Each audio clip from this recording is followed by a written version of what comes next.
Welcome to The Big Break Show, a podcast where we discuss short-term rentals, entrepreneurship, life, mindset, and everything in between. Here are your hosts, Rafa, Loza, and Jesse Vasquez.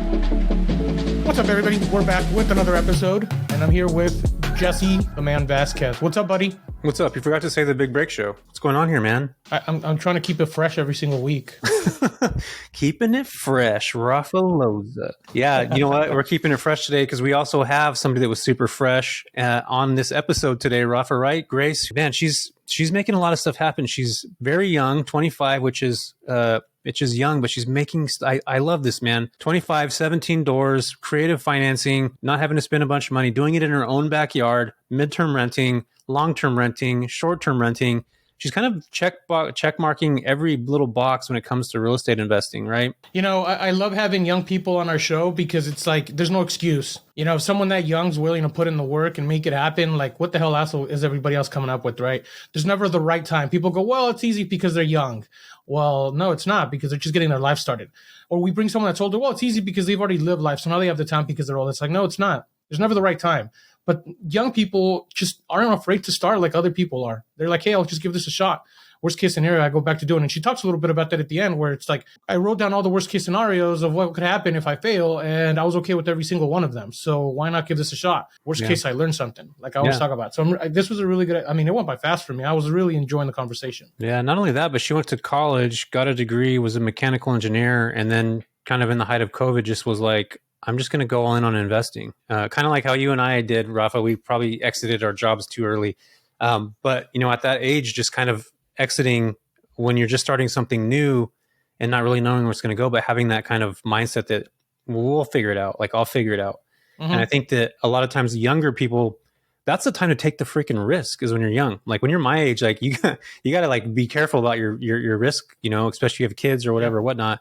But when you're young, like that's when you take the risks. That's when you should be taking all the risks, you know? Yep, I agree. That's why, and it's so refreshing just to see like a younger generation be like, hey, this is what I'm doing. And it's like, damn, at that age, I was doing nothing near that. You know, I need to step up my game now. So yeah, I love it. I hope you guys really enjoyed the show. It was really good. We did talk a lot about creative financing, which is something that's super popular right now. Almost as popular as the midterm rentals. Get out of here. But no, you guys will enjoy this. Oh, wait, let's talk about, speaking of midterm rentals, y'all still got to buy those Midterm Rental Summit tickets. Yep, that's right, you guys. We are selling out fast. April 30th to May 1st, Rafa and I will be on this giant, enormous stage with a small, intimate group of people. Brian Payne of Furnish Finders, Iona McIntyre, Sarah Weaver, Soli of Lattes and Leases, and then Amanda Hahn. So she'll be out there too. Nice. Yeah, so Amanda will be out there. I don't know if she was going to be there. Yeah, I've heard her talk before. She's intelligent. Yeah, so this is going to be an event that you guys are definitely going to want to be at if you're looking at getting in the midterm rental space, or if you're looking at pivoting, or if you're in the short-term rental space where there's restrictions that happen. Get your tickets. They'll be in the link down below. Yeah. But I appreciate you guys, Rafa. I'm excited for this episode. Let's get it going. Hey guys, Rafa here. A lot of you guys have been asking me if I have a course, if I teach, if I mentor my short-term rental business, and the answer is I do actually. I just recently released my very first course. It has about 120 videos. If you're part of the monthly membership, we are adding 2 new videos a month in current issues or projects that I'm working on within the short-term rental business. And we do 1 monthly call live where you have access to me to ask me all the questions you want. So if you're interested in joining the course, or if you want any more info, click the link below. It is application only. We only open it to a certain amount of students every month because we want people who are serious, who really want to be a part of this, who actually want to take their short-term rental business and grow it, or are starting from scratch and want to learn how to actually acquire properties doing rental arbitrage. If that's you, if you're serious and you really want to do this, click the link below, schedule a call with me or my team, and we'll get you going. Now back to the show. Grace, welcome to the show. So I'm super grateful for you to be here. We just had your counterpart, Amelia McGee. She was on, 2-3 episodes ago? And I actually found you guys a while back because you guys are both in the midterm rental space, and you do something really cool, which I think is probably one of the best strategies ever, which is subject to, and everybody knows that subject to stuff has gotten so big in the last couple of years. And I'm excited about it. I got my first deal under my belt, and it was a lot easier than I thought. We'll kind of talk about that in a second, but a little bit right now, Amelia, or excuse me, not Amelia. You're not Amelia, you're Grace. So that's Grace, all right. Talk to us about who you are, what you do, and we'll kind of dive into, where you grew up and all that other stuff. Because you're relatively pretty young, and I think that's one of the reasons why I want to talk to you too, because you have a mindset that is so far advanced from a lot of people, especially myself and Rafa at your age. We're slamming beers down and acting like 13-year-olds. I think we still might do on occasion. I think we still do that at our age, but we've grown up a little bit. Yeah. But yeah, thank you so much for having me. Honestly, I'm really honored to be here. And I will say, Amelia told me that she really enjoyed the conversation with you two. And you guys should really take that as a compliment, because I don't think she shells out a compliment like that a lot. So it made me really excited to be here. Yes. Kudos to you, Rafa, and myself. Thank you, Amelia. Yeah. But yeah, as you've mentioned, I am involved in WIIRE with Amelia. That's how some people kind of know us in the same area, which is Women Invest in Real Estate. And it's a women's group. We do courses, retreats, have a community. And then, of course, I'm also a real estate investor with a huge interest in creative financing and midterm rentals. And I do all of my real estate in my backyard. I was born and raised in Eastern Iowa, small town Iowa. So this is where I invest. It's not sexy, but it works. And that's what I've done so far. I've been full-time for a couple years now. And like you said, I'm a little bit on the younger side. I'm 25. So yeah, that's a little bit about me. I got a question for you.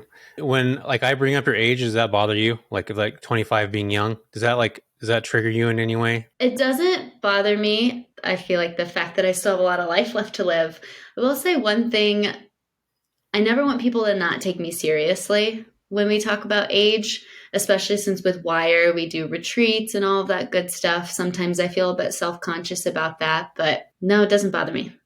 That's a good question. Yeah, I brought that up because I remember when I landed my first professional gig where I worked for a professional company, and I felt that people didn't take me serious, at all. And I was in a corporate company that was doing things. Rafa, you might have had this too, your first corporate job, me being young. And I was I was probably your age, 25, and I was working with these doctors and these people that have been in the healthcare industry for a long time on the back end on the sales side. And I just felt like they didn't take me serious. So and I never really thought about that until right now having this conversation with you. And I guess maybe I have in a way, but I was always curious. And now that I'm thinking about it, it's do you feel that that confidence level comes with time? But I think it's cool that you're actually putting yourself out there and being in front of people, especially 25 is, I feel like that's the age where you're not super young anymore. And maybe this is, you don't take this the wrong way, but that's that age where it's just okay, you've lived a little bit, you've enjoyed life, whatever it is. And then that's the age where you're just kind of solidified, okay, now I'm truly an elder. Your brain stops growing at 25. For those of you who didn't know, our brain literally stops growing at 25. So you got a fully developed brain, Grace. I love it. I'm honored. It's fully developed, finally. I didn't know that was a real thing. That's funny. Yeah. Rafa, right? You're just still developing? Yeah. I'm still trying to figure out what's going on. No, yeah. The human brain doesn't stop developing until the age of 25. That's what I was trying to tell. I have a daughter named Grace. Grace, when I reached out to you, I was like, Grace is such a good name.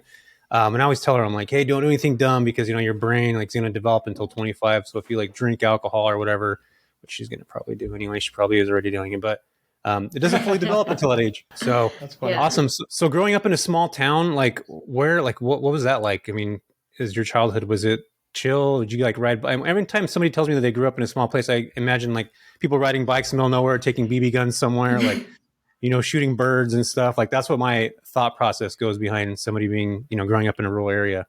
Honestly, that's about right. I feel like a few words to describe growing up in a rural area is just it's so safe. Everybody.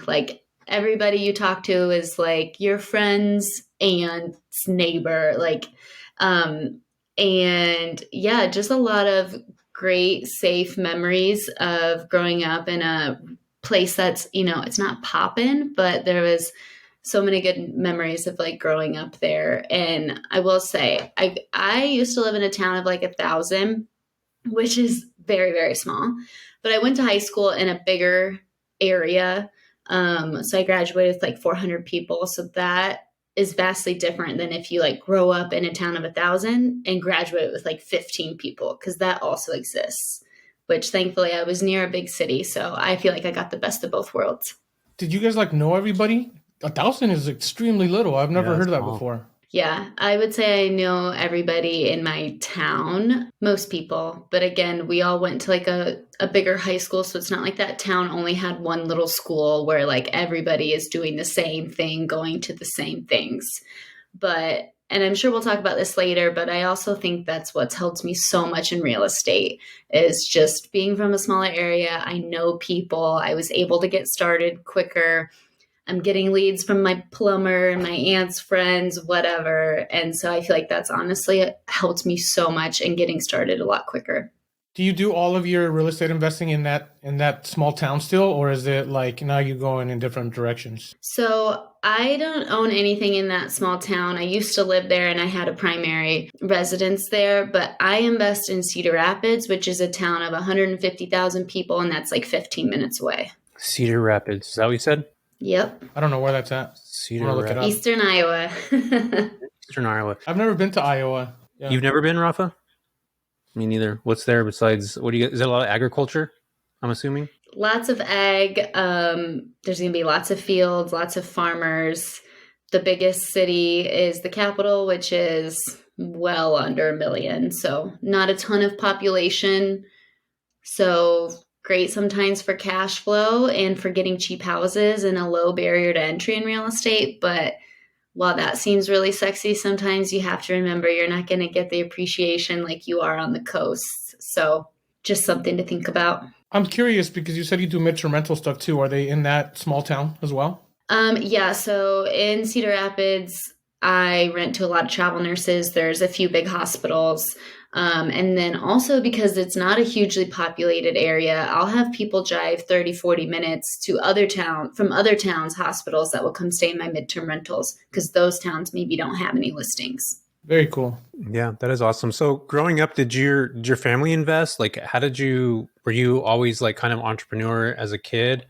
Or like, did you have that mindset? I know a lot of people are like, yeah, I used to sell baseball cards when I was like 12. And like, did you have any of that? Or like, how did you kind of evolve or what did you learn about real estate? I think I always knew I would have my own business. I just never knew what it was. I never knew what it was going to be, but I always knew I wanted to like have the freedom to work for myself and to be creative in that sense. But as far as how I got started in real estate, my parents had a rental or two. Growing up, they were totally the accidental landlord that the neighbor's house was selling. And they were like, oh, maybe we should buy that. And then in 30 years, we'll have a nice asset that can be our retirement. They don't know what cash on cash is or like any of those terms. They just knew this is a good deal. And in 30 years, it'll be amazing. So they have a couple real estate investments. But as far as how I actually got started, my boyfriend, who I started my business with, just started listening to Bigger Pockets and got me hooked on it. So one winter, probably 2 or 3 years ago, I was like, hey, it's winter in Iowa. There's not going to be a ton to do. We should do a flip because I've got the time and the energy, and then maybe we can make some money. And that's how I started. Was that scary for you? I mean, it's funny how you say it because you say it like it was just something you just wanted to give a shot. But for a lot of people out there, it's like they'll think about it, but they'll never end up doing it because it's kind of like a lot of work, right? Yeah, it was definitely, I probably should have been more nervous. If anything, I go too quick, too far without thinking about it. I'm not somebody that's going to sit around and take forever to make a decision. I make decisions very quickly. But the nice thing about in this area, it is so inexpensive to buy real estate. I mean, the first house we bought was like $80,000. And so if you bought that with a bank loan, which we did, 20% down, it's like $15,000. So it wasn't a huge financial gamble. So it made me feel a lot safer. And then my boyfriend at the time, he's still my boyfriend, but he had done one flip before. So I felt really good about that. But when he was doing that flip, I had like no interest. I was still in college. He was graduated. I helped him paint sometimes. I was like, this is cool. Maybe we'll do this down the road. But I never really thought like that it would happen so soon. That's cool. Yeah, Rafa's right. A lot of people like sit on the sidelines, will think about stuff, and they're just like, I think HGTV got a lot of people like, I want to do this, but like not really. People just talk about doing something, but they never actually really do it. You know what I mean? I think that's pretty freaking common. So it's cool for you to just like see that avenue. You had your parents that actually were in real estate without even necessarily trying to be to a certain extent. And I think that that's what most people have like of knowledge of is like buying something and then over time, selling it. But, and I think you have to learn these skills. Like they have to be acquired by somebody or somehow, or be around people that have this. So it's cool that you kind of subconsciously picked that up from your parents, and then at a very young age, like made a move. Which again, like for me, I always go back and reflect off my life. I'm like, man, if I would have done this at this point in my life, I would probably be in a different place. But obviously, we all have our own paths, right? So I think it's cool that you took action and you're doing that now. So we were talking about this before the episode. You pick up a lot of creative financing deals. Can you kind of walk us through what a creative financing deal actually is? Like a very dumbed down version of it, because it can be really cumbersome to think about in a lot of terms. So can you kind of tell us what creative financing actually truly is and what that does for us as an investor? Yeah, so creative financing is pretty much anything other than your regular financed offer or cash offer. Those two offers make up probably 95%, 99% of offers out there. And a lot of people think that's the only way that you can buy. When in reality, there's a lot of different ways that you can get creative about how you purchase things. And a lot of them have to do with purchasing something over time. So that's when you hear seller financing, sub-2, wrap mortgage. All those things are basically where you buy a house, you give a down payment, and then you pay it out over time. That is the simplest way that I think I could put it. And if that's still confusing, really there's 4 terms to every real estate deal, every contract. And that's your purchase price, your down payment, your monthly payment or interest rate, and your term length. And typically with a bank, all of those are fixed except for the purchase price. Where creative financing gets really fun and really creative is you get to pick all 4 of those. Of course, the seller has to agree, but you can really push and pull all those levers to craft a deal that works for both of you, where you can't do that with a financed offer because 3 of those 4 levers are fixed. Cool. Okay. So my question was going to be because you said that all of that's fixed, like when you come into a creative finance deal, do you have to put money down for that like owner that's selling you the property? Is there any kind of down payment that you have to do? Or is it just literally you take over the note and you just continue making the monthly payments and that's it? Yeah, so it can be whatever you negotiate. Some people, and what a lot of people refer to as sub-2, is where you just take it over where the debt is. So there's no down payment. There's no extra payment to the seller. If they owe $80,000, you're taking it at $80,000. A lot of times, though, some people will do a seller finance deal or a wrap mortgage where they do give a little bit of a down payment and they give a little bit of a payment to the seller every month, and they buy it for more than what the actual debt is. But that down payment is up to negotiation. It could be 0. It could be all the equity that they have. Got it. So it's basically whatever you and the seller come to terms with. It's got to be as long as it's over the debt owed, though, correct? Correct. You can't, most of the time, the seller is not going to agree to bring money to the closing table. So there is a floor to your bottom purchase price in terms of what they owe on it, and your bottom monthly payment in terms of whatever their monthly payment is. But I always tell people, if you're trying to negotiate terms with the seller, ask, don't guess. Because some sellers will be perfectly fine with you putting no money down if you're giving them a good purchase price and maybe other terms. Other sellers would rather have a bigger monthly payment and maybe a little bit of a down payment, but not as high of a purchase price. So I always try to say, look at it from asking them what works for them and then crafting it from there. Do you ever make bigger monthly payments than what the actual mortgage payment is just to get in on the deal? Or is it like I mean, I know it's negotiations, but typically for you, like the deals that you do, how does that look? Do you usually overpay monthly so that they can take a little better chunk off of it? Or is it just like, hey, get it off my hands. Here's the payment. Thanks. So I've had both. Today, I just closed on a deal where it was essentially get it off my hands. They got like $1,500 at closing, which was all the equity they had. And now I just pay their monthly payment every month. I've also done it where somebody has a bit of equity. So I'll phrase it as, what do you need every month? And that's going to chip off the purchase price. It's going to be 100% principal, which is another way of saying 0% interest. But they don't know that. I'm not going to say 0% interest because that sounds bad. I'm going to say it chips off the purchase price, and maybe I'll pay them a few $100. And keep in mind, I'm in a way lower cost of living area. So a deal that I paid $100,000 for, I pay her $150 a month. on top of her mortgage payment. So she gets a $150 check every month and can go do whatever she wants with that. Huh. Okay. Let me ask you, because you kind of mentioned a little bit on it, but when you get these properties with these people and you go into the conversation, what's the defining moment that you've noticed where somebody just wants it off their hands? Is it because they're not able to pay the mortgage? Are they in a moment of need?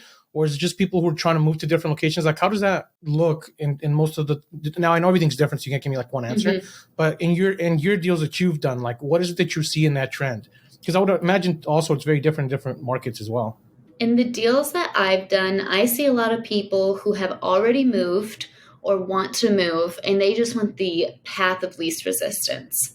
They don't want to clean every corner and remove every single item from the property and fix every single light bulb and all those little things. And so I buy a lot of really nice houses on Sub2 that I don't have to do a ton to. And I tell them, I can buy it like this, and you're going to get all these benefits. You can leave whatever you want. I'm not going to do any inspections. We can close whenever you want to close. No realtor fees. But I'm going to buy it, with seller financing. And so let's talk about what that could look like. Do you get a lot of pushback on that type of situation? Sometimes it just depends on what the seller wants. But a really good way to also frame it is you are going to have a lowball offer. And I'll call it how it is. I'll say, I got a lowball offer for you, but I don't know if you want to hear it. And sometimes they'll say, well, yeah, I do want to hear it. And then so I say, I can give you 75 as is cash, but I can do a lot better on seller financing.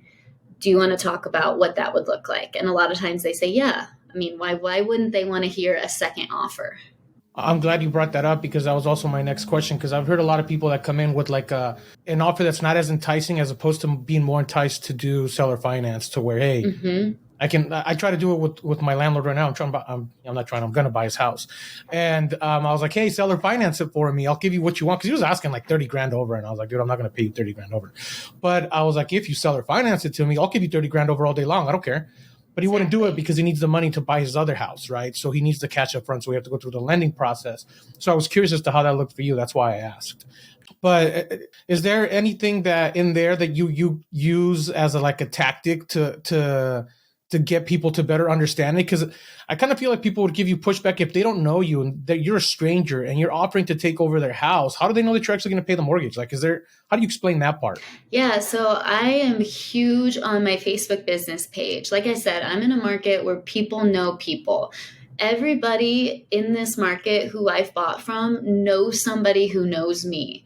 And so I do a really great job of posting every day my face, who I am, what I do, collecting reviews from real sellers, posting pictures of sellers that I've worked with. So my number one tactic for that pushback is to say, hey, did you look at my Facebook page? And then they go and they see all these reviews and these pictures of before and afters and me standing in front of the house. And they're like, oh, she's a real person. She actually does this. Very cool. I like that. So you use social media to your advantage in terms of credibility. Mm-hmm. Yes. Very cool. Can you walk us through the deal that you just did they're closed on today? Like the whole thing, because every single situation is going to be completely different. I don't think there is one of the same Sub2 deal that you're going to run into. Everybody has a unique situation with themselves. Can you kind of walk through the very beginning, how you found this place, what the terms were, what you negotiated? Are you open to talking about that directly, what this actual deal looked like? Absolutely. I would love to. So this is a really fun one because I used Facebook to get this deal. So when I go on my Facebook page, I tell everybody, my friends, my family, random people who follow me, I will give you $1,000 if you just give me the name or the phone number of somebody who's selling a property that I close on. And that's how I found this property. So all you have to do is say, hey, Tom is selling his house. Here's his number. And if I can get a deal with him and I close on it, I'll give you $1,000. And I've done that.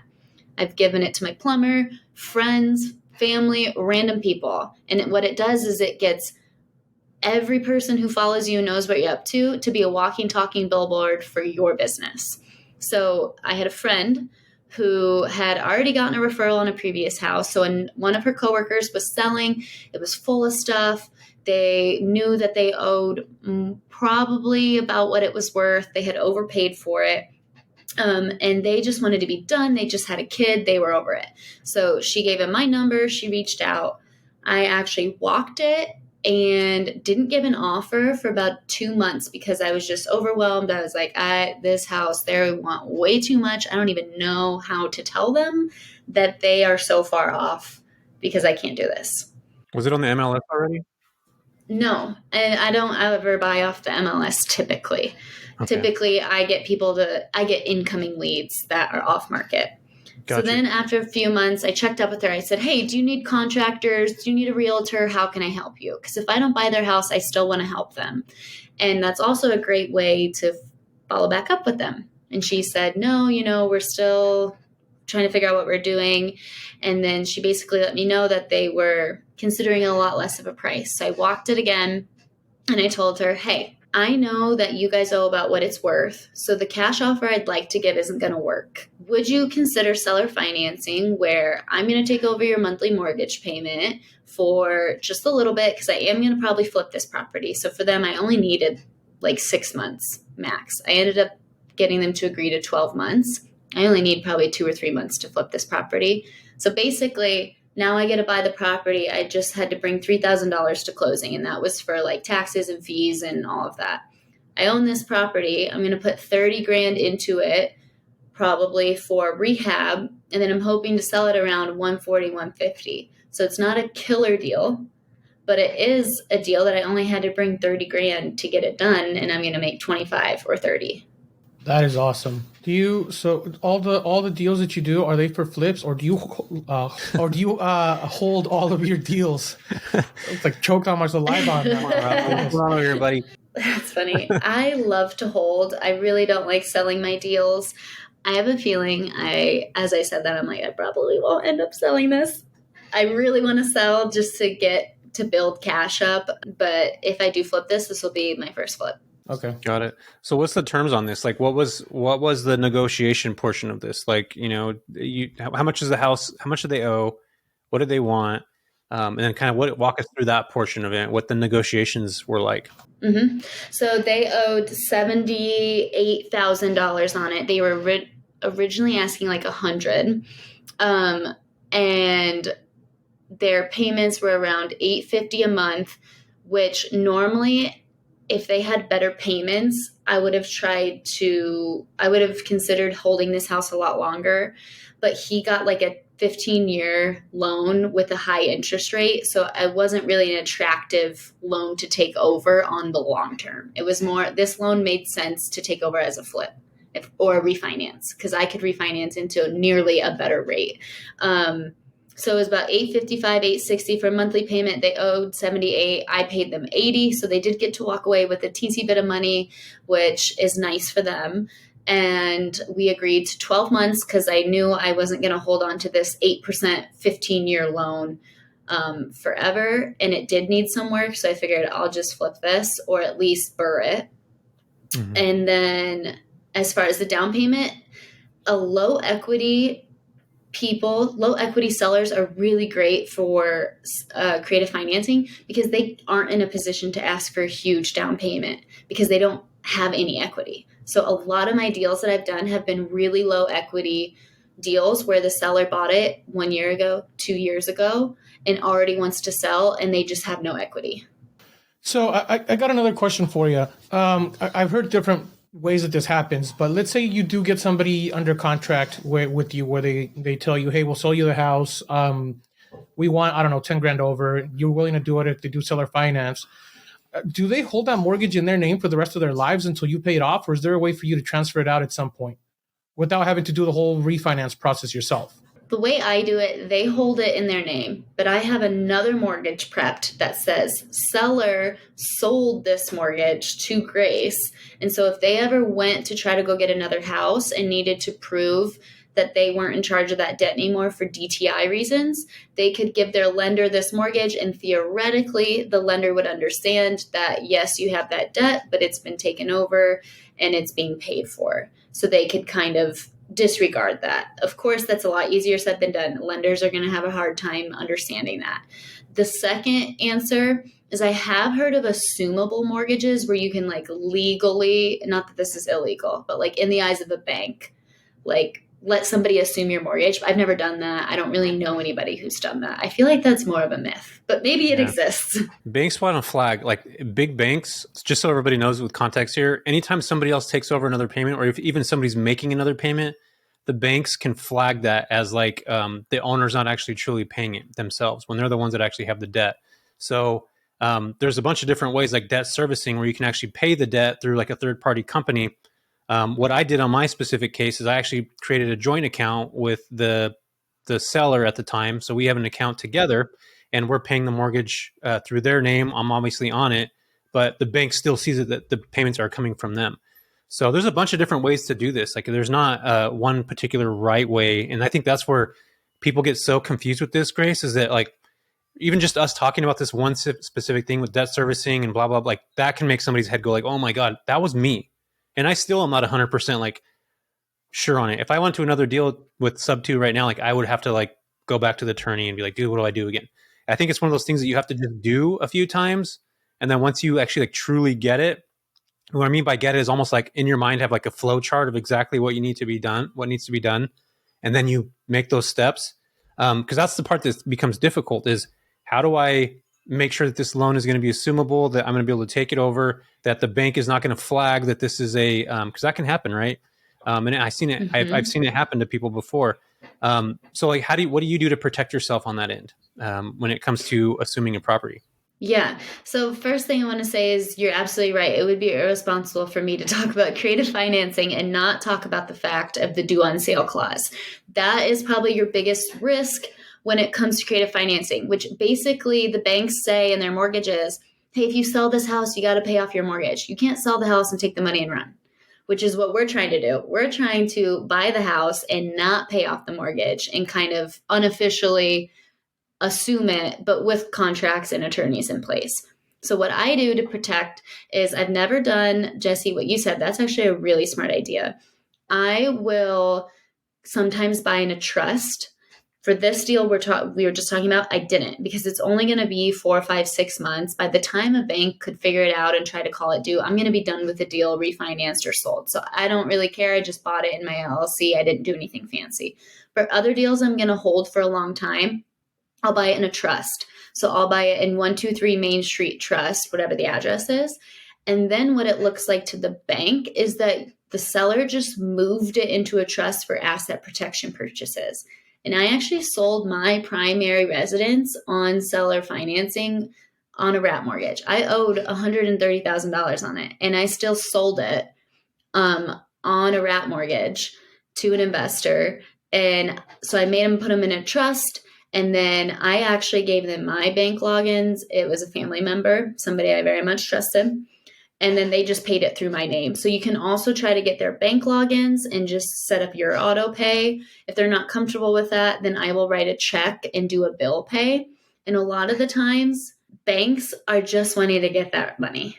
If they get the money, they probably aren't looking into who's paying it and why. Because also renters pay I have renters deposit straight to my account sometimes, and they don't flag that. And then the other thing that you can do if a bank is asking questions and you do have it in a trust, you can add the seller as one of the beneficiaries and then give it back to the bank and say, hey, look, they're part of the trust, no worries, nothing to look at here. Of course, I do want to say I haven't been in that situation yet. So this is what I've learned from other people who've done it. I haven't done it myself. I haven't had a bank, reaching out, wanting to know what's going on with the property yet. Hopefully ever. Yeah, that's something I worried about was like, how do I keep the bank from actually knowing this? And from what I was told from other people who've been doing this for a long time is that smaller banks are way more liable to look than like your Wells Fargo, your Mr. Cooper, like these big banks. They're not going to like literally, there's too much on their plate. But these smaller, more local banks that you have, or maybe like the private banks that you're working with, they might actually have somebody that's their entire job is to literally go in to make sure Grace is making her payment. And if Rafa starts making the payment, then that's a red flag, and then they can call the due on sale clause. And I think even that, if there's somebody that calls a due on sale, and this is me from like hearing from other people, there's still ways around having that fixed. If there is a due on sale for whatever reason, the bank says, Grace, you owe money on this, like you got to pay this off. There's ways around it, around getting that taken care of, whether that's going through another bank or there's some other options, which I don't even really fully know because again, I'm still learning about this space. And I feel right now is like, and Rafa, you and I have talked about this before. And I know, Grace, you don't do a lot of stuff on the MLS, but there's so many properties that I'm looking at right now. And for everybody listening to this right now, if you just go on Redfin and look at anything that's sitting over 90 days, I can almost guarantee you that there's a pretty large percentage of properties that are sitting over 90 days. And a lot of those people need to get out of those debts, especially if they're flippers that bought a house 6 months ago. They were looking to hard money out and the interest rates went up like crazy. Then guess what? Like they can't flip anymore like they used to. So that business is kind of changing and evolving. I'm seeing more people now that are looking at holding their property. They have to. These guys that have been flipping properties or gals have been flipping these properties for years. We run a different market now, so you have to be very cautious of what you're picking up. But people have picked that stuff up before. Now they're having to have exit strategies when they never had to think about that before. And now it's like, okay, I can MTR or I can STR this property. I'm going to hold it for the next 2 years until rates come down, if they come down. I mean, who knows? We don't have a crystal ball for that, but it's giving us investors more opportunities. And I feel like in the next 12 months that there's going to be a lot of opportunities for people that are waiting and kind of not necessarily waiting, but that are, I guess it is waiting for that opportunity to really come in and say, hey, here's how I can problem solve. And just so you guys know, like everything that Grace is talking about is all about solving problems. The more problems you can solve, the better that you are at communicating, the easier it's going to be for you to actually create a solution for the problem. And for those of you that are listening to this right now, like, oh, how do I fix problems? Like you got to ask. Like you can't just assume a problem. And you said that perfectly, Grace. Like don't ever assume what you think they need, or if I'm lowballing this offer. At the end of the day, if you don't ask, you're not going to receive. Like, and that's so true in literally like every position in real estate. And I think a lot of times with our heads, like in our own minds, we're very kind of stuck around like, if I ask this, they're not going to want it, so I'm not even going to ask. But you said it perfectly. Like you have to ask, because at the end of the day, you never know what they're going to say. And a lot of times you can get some real decent negotiations by literally just saying like, how can I solve your problem? What is it that you're running into? Okay, you need $100,000. How about if I gave you 20 grand now? We gave you 20 grand after year one. And then in 5 years, we give you another 20 grand if the property, and that's the creative part. Like you can literally come up with any creative strategy. And that's the cool part is like, you get to creatively think of like, how do I solve this problem? And I think that's part of real estate where a lot of investors don't have that mindset of like being creative, other than like fixing a property. If they're not being creative on the business side of things, because technically that's what you're doing. You're solving a problem through a creative entity, which is how do I solve Grace's or Rafa's problem? And I think that's where the skill comes in. And you're probably already acquired this, but I feel like a lot of people that have sales or people skills like have they're 3 or 4 steps ahead of literally everybody else if you're able to solve those problems. And correct me if I'm wrong. Yeah, and there's so many different problems. I just spoke to somebody on the phone today that I gave a creative pitch over, and she said, oh, I got a first-time home buyer's grant, but if I sell right now, I'm only 3 years in, so I'm going to have to pay back X amount of it. Immediately, my gears start turning. I'm like, oh, this is a perfect creative deal. How can we figure out, do we do like a lease sandwich, or like where I start leasing it with an option to buy it, or what can I do? Like I got really excited because there's so many ways that you could buy that to help people, because people have a million different problems. And then I also wanted to touch on something about you said with the banks, what happens if there is a due on sale. And I like to think if there's one certain deal that I bought that he was just behind, he was not paying, and he owed more than it was worth. And honestly, I was the only person who could save him from not getting foreclosed on, because nobody else was going to pay cash for more than it was worth. I probably paid $5,000 more than it was worth at the time. But I turned around, I bought it on a wrap mortgage. I turned around and sold it on rent to own for $40,000 more. And now I cash flow $500 on that property. I don't do any maintenance. I don't have any repairs. I don't have any vacancy. And so I like to think if that banker ever reached out and said, hey, you took over this loan and bought it, you shouldn't have, you got to pay it back. I would say, how was it when you were hounding that seller every month for the past 2 years, trying to get the payment? And now for the past 2 years since I've owned it, you've gotten it on auto pay. You've never had to ask for it. It comes early. It's paid. My bank accounts, because that's actually where I bank. And so I like to think that I could talk my way into, if it is a smaller bank, talk my way into why it was actually beneficial for me to take over that loan. That's really cool. Never thought about it that way either. That's the cool part about creative financing is like, how do I figure this stuff out? So I heard you earlier talk about you don't look on the MLS. Is there any specific reason why you don't like kind of scout that end? It's funny that you say that because just today I was talking to somebody and I was like, I don't even know how to like talk to people on the MLS or like how to go about that. I've just always done off-market deals because I've always had people coming to me where I'm in the power seat and I'm giving the first offer. And that's just how I know how to roll and operate. I don't really know how to pitch. It is harder to pitch creative financing or lowball offers when it's on the MLS and they've already decided on a price in their head. I'm not opposed to them. I just am not as comfortable offering on MLS deals. Yeah, I think that's a different. Realtors are super, and I'm not bashing realtors right now, but realtors don't fully understand like what creative financing is. A lot of times they're just trying to sell a property for the client.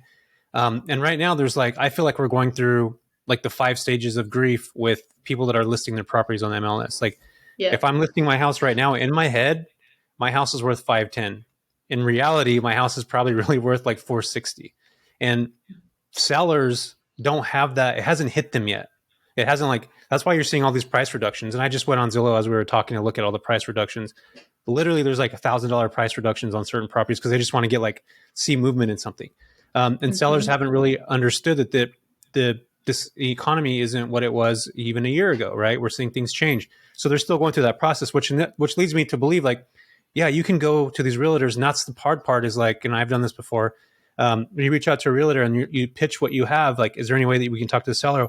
We'll still pay you. And a lot of times realtors' heads like, no, my client doesn't want this. They don't want anything to do with it. We don't want to deal with you. Like, get the F off the phone. Like, I don't even want to talk to you. When in reality, like I'm the one that can actually truly solve the problem.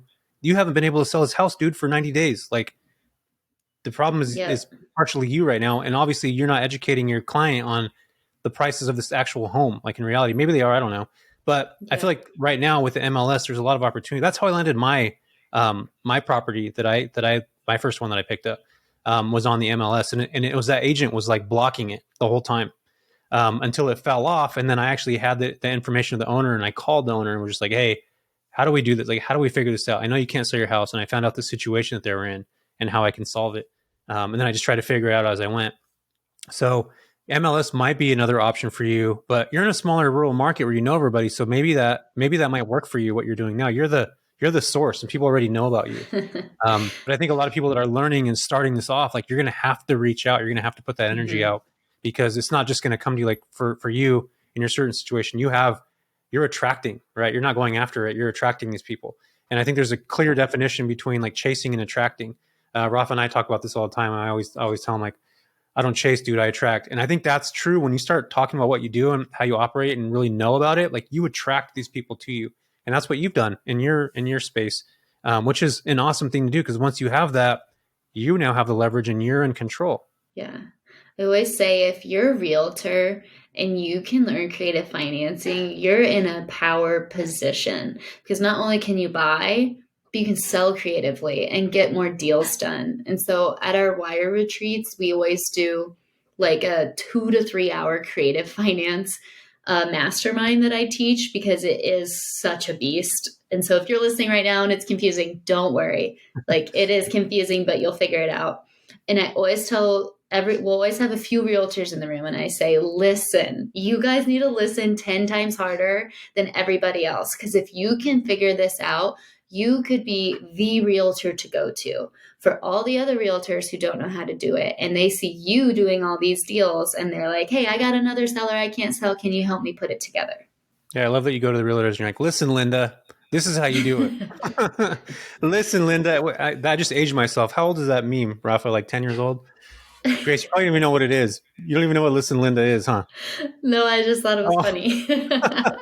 Rafa, you know what I'm talking about? It's a meme from like 9 years ago, dude. It's probably like 2005.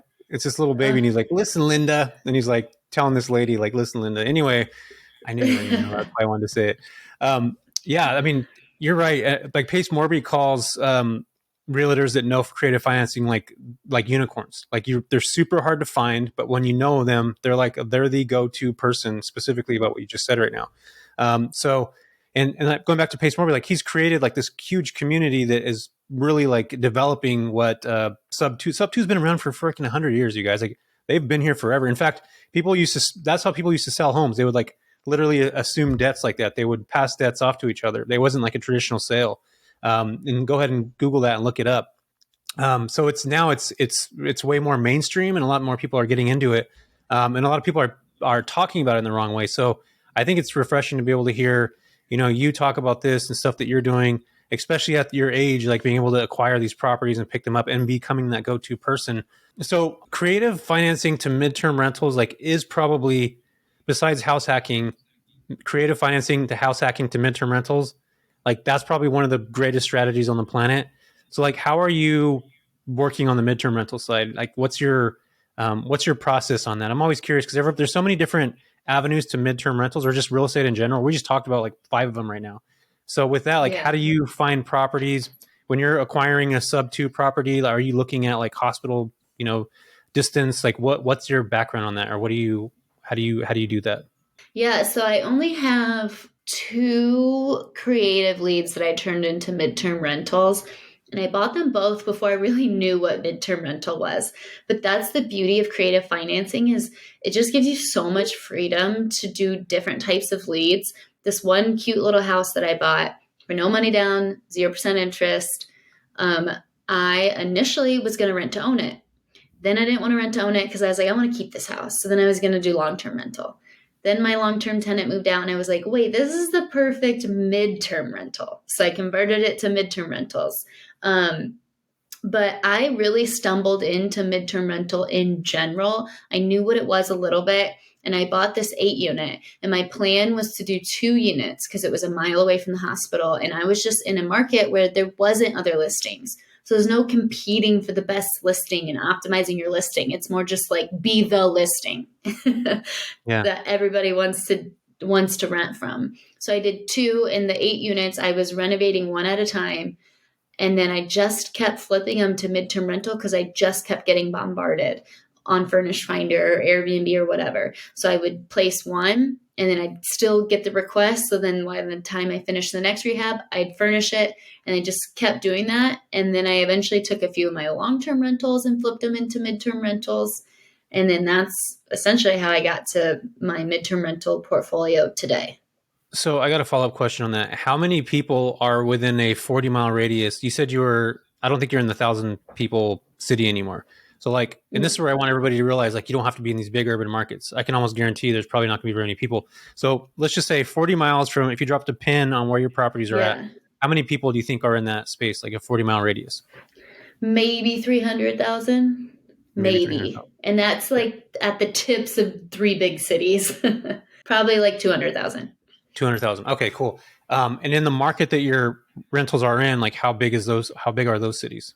So all of my rentals are in Cedar Rapids, which is 150,000 people about. 150,000. Got it. Okay, cool. So it's like what is that? We'd consider Rafa a mid-sized town. I think it's over like 75,000 to like 200,000 is considered a mid city. So yeah, you're not in one of those like top tier cities that has, it's not LA or Orange County, right? It's more of a suburb to something else is what I'm assuming. So you don't have to be in these big cities. And so are the nurses, this is one thing that I've dealt with because I've been in this space for a long time too. Do you have a lot of nurses that are lowballing? Like if you and I were getting stipend pay, we would probably not want to pay $2,000 for a place either. I'd want to give you like $1,300. So do you deal with that often? I haven't had a ton of lowballing. I typically am of the mindset if somebody's lowballing me off the bat, they're probably going to ask for a lot more. So I will move on to the next lead. But yeah, I haven't had to deal a ton with that, which is nice. But I will say also to your comment about the size of the market, I'm not getting people from California typically or New York. It's a lot of regional nurses who are just outside that bubble where they can still get the stipend, but can drive home on the weekends. Yeah, it's 40 miles. This is another really good point that I want to make sure that everybody knows. So travel clinicians, if they work within a 40-mile radius, over 40 miles, they can actually literally go take a job 40 miles away and get paid like 2 or 3 times more than they would if they were just to actually take that assignment and be like a worker of that specific company. And I think that's where you get that leverage from is that these folks are making so much more. And do you talk to them, Grace? Do you talk to the clinicians that are coming in? Do you find out kind of like what their stories are or anything like that? At the beginning, I would a lot. And I've also found out, like, oh, you're driving all the way to the hospital in this town or this town. So then I started keeping mental notes of all these little towns that have travel nurses, but nobody there knows what a midterm rental is. So you just have to go and, like I said, be the only listing. You don't have to compete with the other 100,000 listings like you would in LA. So, like, don't discount small towns. Granted, you're not going to get $3,000 of cash flow off a property, but it might only cost you 40 grand for a little house that you can midterm rental with. Yeah, let's talk about that real quick. Like, so what's your cash flow looking like? Because you're in a market that it doesn't appreciate, so you have to. And this is one thing too, Rafa. You know, I've talked about this before. I feel like you can't have cash flow and you can't have appreciation both at the same time. Sometimes you can in certain situations, but it's almost like one or the other. And if you hit that unicorn, like you land it, you get both. You don't. We have to take out the appreciation out, right? You're not going to be able to get that. So, like, what does the cash flow look like on a midterm rental in your market? Yeah, first, I agree. It's a linear scale to me with cash flow on one end and appreciation on the other. And like your B, C class neighborhoods are in the middle. And then like your A class neighborhoods are all the way to the appreciation, and your D class is all the way to the cash flow. In my market, like you said, there's not a ton of appreciation. So cash flow for me, I want to try to make $500 a month off of a midterm rental, which probably sounds like nothing to you guys. But I'm only spending, I'm buying an 8-unit for $300,000. And then I'm making $10,000 of rent. Granted, I'm paying all the utilities and the lawn care and the Wi-Fi and all of that stuff. But that's kind of what I look for in a midterm rental. And to have a basis for long-term rentals, I try to do $200 a door. So long term is 200 and a midterm is 500 in your market, which you go for? For cash flow, yeah, that's kind of my rule of thumb. Got it. Okay, cool. Yeah, that's one thing too. Is I think a lot of people, especially when I talk about midterm, I invest a lot of stuff in California, and they'll see the numbers that I'm getting here, and they're just like, "Dude, how are you getting that?" But it's there's different ways. There's different schools of thought. You can list on Furnish Finder and wait for people to come in, or you can be super intuitive. That's why I asked you earlier, Grace. Like, are you talking to these nurses, finding out where they're going, what hospitals are working with, what agencies are working with? And there's a whole back sector where you can actually truly build relationships where you're super, super intentional and you seek those people out. And then they, like we talked about earlier, like you don't chase, you attract, you like build this, kind of funnel, and that funnel will understand what you're doing. And then they will come to you. So the nurse won't come to you. The agencies will actually come to you and say, "Hey, Grace, we have so-and-so coming. Do you have availability?" And sometimes they'll even pay out of that agency will actually pay to get out there. So like I said, there's so many different ways on that end. And you just talked about a second ago, you have an 8-plex that cash flows $500 a month, 8 times 5. If I'm doing math right now, that's, what is that? 4,000? Am I right, you guys? Rafa, give me an applause down right now. Yes. Come on, you guys. I did math. That is awesome. No, seriously, like $4,000. Okay. So this is Grace, where this is where I was trying to go with this. $4,000 in your market is probably a pretty damn substantial amount of income to make per month on units. Like, hands down, no investors are probably doing that. Yeah, it definitely, for me, feels great. Yeah. And I guarantee the dollar in Iowa goes a lot farther than the dollar in California. Like, our dollar doesn't go anywhere at all. I don't even think you could buy a Snickers bar for $1. Can you, Rafa? I don't know. I don't eat Snickers. What about Twix? Do you have Twix? No idea. I used to, but I don't know what they cost anymore. But yeah, no, dude, it's expensive down here for sure. My properties, what is it? Like, least minimum is $1,000, right? But you're right. The cost of living down here is just significant. Oh, it's crazy. Well, I mean, when you were talking about $80,000, like, Rafa, what can we get in California for $80,000? Like, seriously, dude.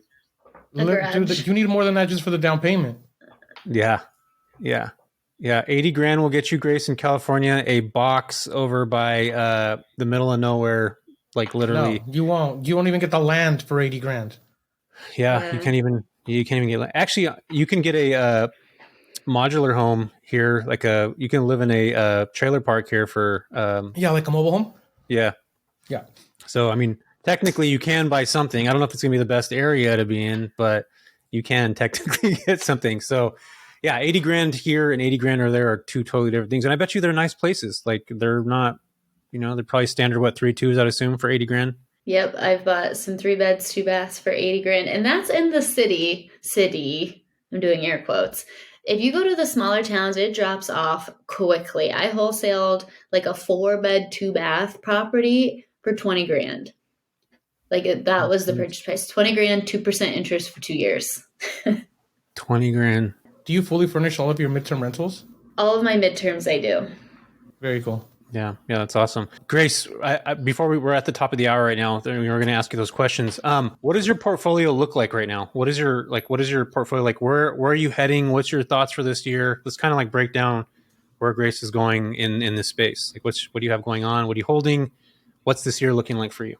Yeah, so this year I want to focus more on, cash generating activities like wholesaling and flipping, because like I've said, the last 2 years I held everything.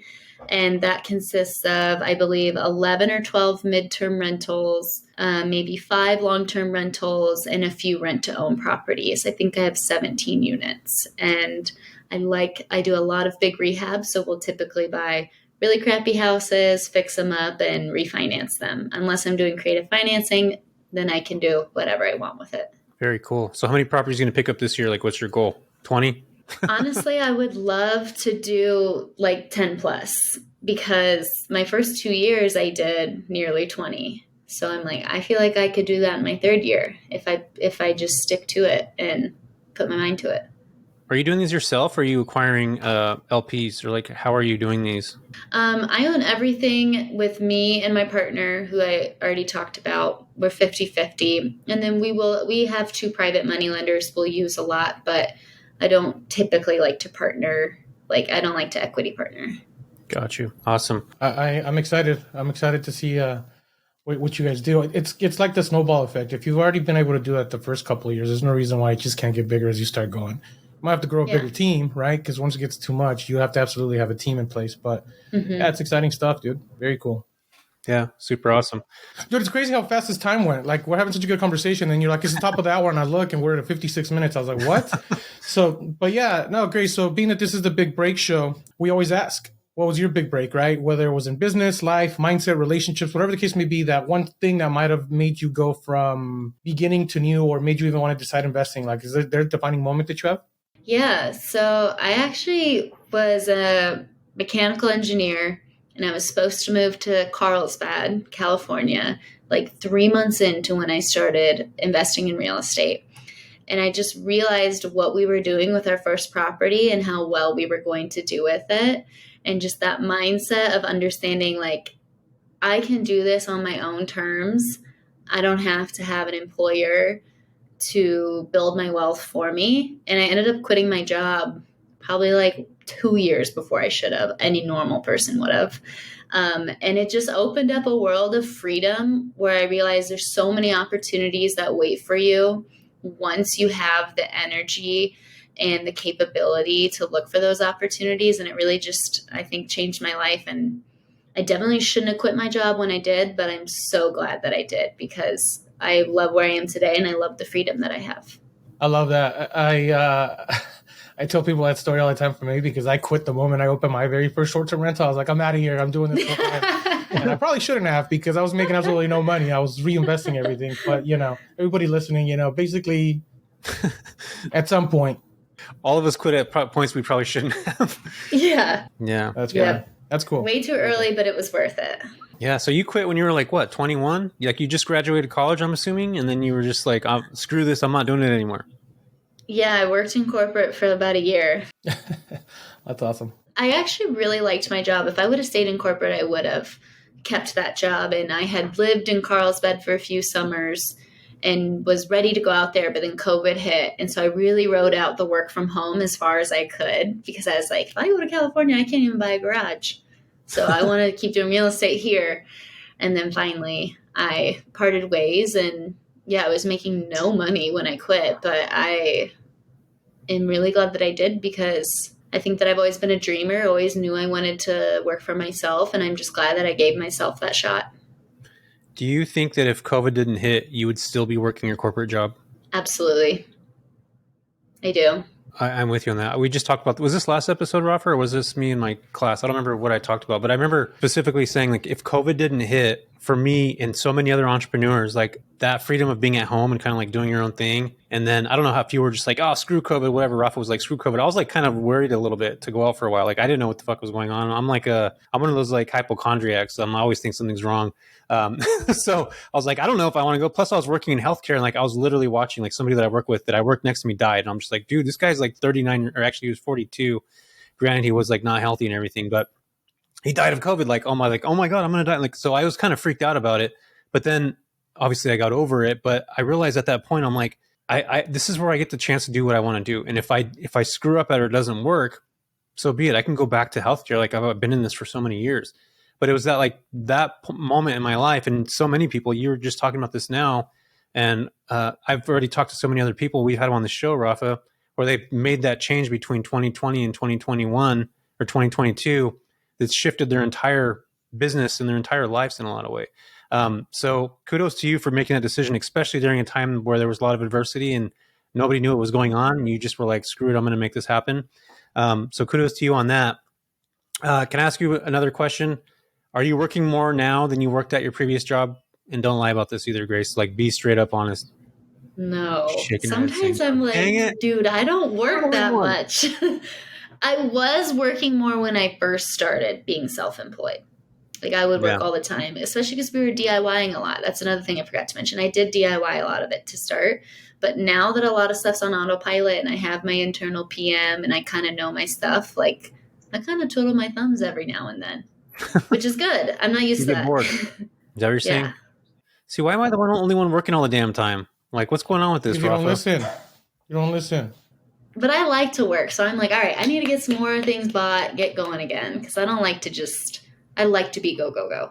Yeah, that's good. That's good. I feel like, there's two sides of the pendulum. When you go to entrepreneurship, it's like freedom and time. And then I'm the guy like they went to entrepreneurship and was like just busy all the time. And I have no time. No, that's how it is with everybody that starts. Yeah. I'm pretty sure you're going to start building the right team over time and start listening and hiring people to help you. Rafa, you want to argue right now about this hiring people? Let's do this in front of Grace. Do you want to? You sure? Grace, we always argue about this because somebody always brings it up, and Jesse's always like, I have so many things to do. And I'm like, bro, I don't do anything all day. And I have like 100 things more than what you're doing right now because he never wants to hire the right help. So anyway, Do you have a team? Oh, yeah, I have a team. Yeah. I just hired a freaking COO to help me. But it's stuff that I have to do. Like I can't like pass it off to somebody. Not all of it, but a lot of it I can. And I think I have just too much on my plate right now. And I think it's okay, but it's also, here's the biggest thing. And I'm telling you guys all right now, all these, how many downloads did we have last week, Rafa? 1,000, 500, something like that. So all the 500 people are going to be listening to this in the next week. Actually, we have more downloads than that a month. That's only weekly, right? I'm thinking out loud right now. Sorry about this. I got to figure out how to put the right people in the right spots, like Rafa said, and I have to learn how to delegate and say no. Like, I'm not going to do that. I think right now I'm in the state of being able to take everything that comes to me. I'm just like, yeah, I'll take it. I'll do it.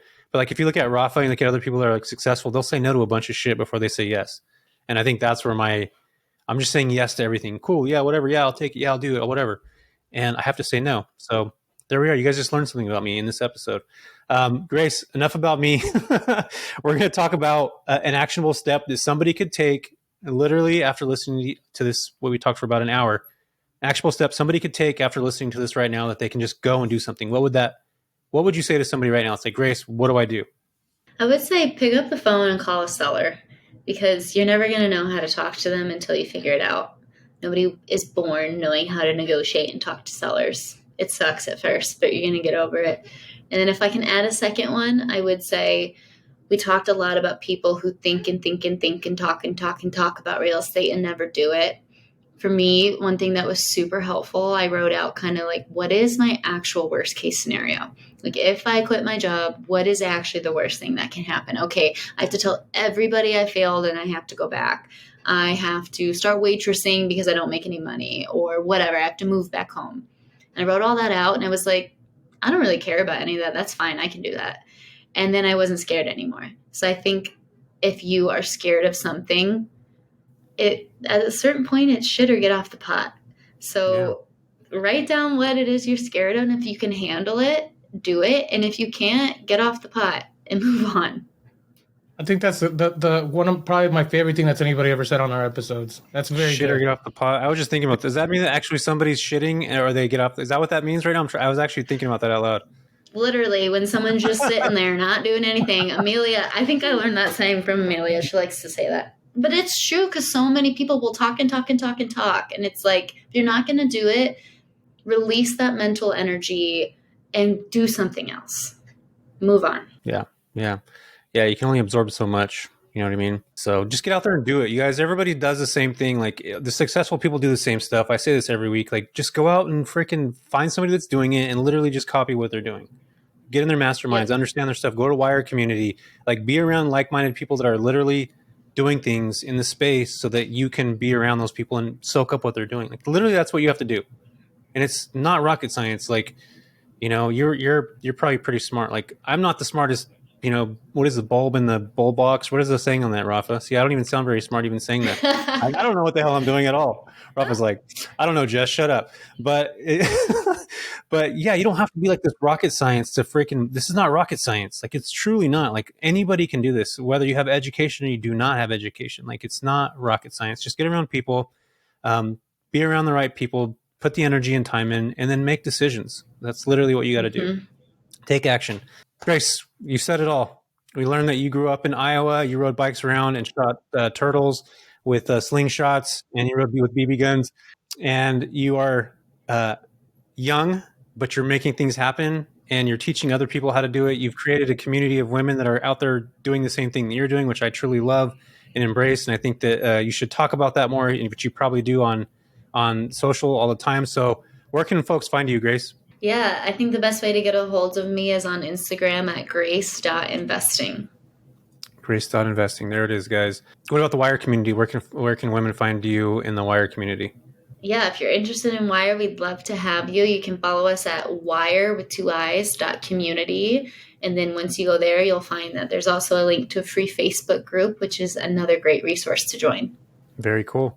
Well, thank you so much, Grace, for being here. We appreciate it. Creative financing is cool. You're making things happen. You got an awesome portfolio already. And I look forward to seeing what you're doing in the future. Yeah, thank you guys. Thank you, Grace. Appreciate you.